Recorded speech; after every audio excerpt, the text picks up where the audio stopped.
مسبوق فی الصلاح کسے کہتے ہیں؟ جس شخص کی امام کے ساتھ ایک یا ایک سے زیادہ رکعت چھوٹ جائیں تو اس شخص کو مسبوق فی الصلاح کہا جاتا ہے۔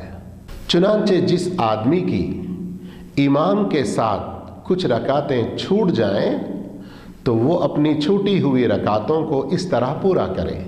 جب امام سلام پھیر دے تو وہ امام کے ساتھ سلام نہ پھیرے، بلکہ امام کے دوسرے سلام پھیرنے کے بعد وہ اٹھ کھڑا ہو اور اپنی چھوٹی ہوئی رکعتیں پوری کرنا شروع کر دیں۔ تو یاد رہے کہ امام کے ساتھ جو رکعت ملی تھی، بھلے وہ امام کی کوئی بھی رکعت ہو، اس کی یہ اپنی پہلی رکعت شمار ہوگی۔ جس رکعت کا رکوع امام کے ساتھ مل گیا وہ رکعت شمار ہوگی، اور جس رکعت کا رکوع امام کے ساتھ نہ ملے وہ رکعت شمار نہیں ہوگی۔ اور بعض اہل علم کے ہاں رکوع میں ملنے سے رکعت نہیں ہوتی، یہ بھی ایک قول ہے جسے ہمیں معلوم رکھنا چاہیے اور آپس میں اختلاف نہیں کرنا چاہیے۔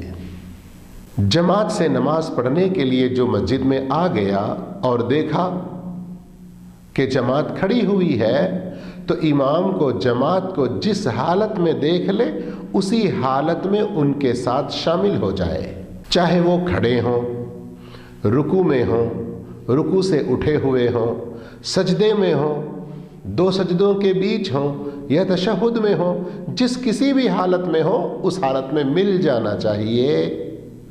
اگلی رکعت کے لیے امام کے کھڑے ہونے کا انتظار کرتے رہنا یہ صحیح نہیں ہے۔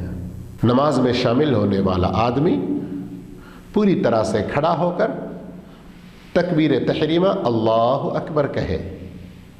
البتہ بیمار قسم کے معذور آدمی کا جس کسی حالت میں تکبیر تحریمہ کہنا وہ درست مانا جائے گا۔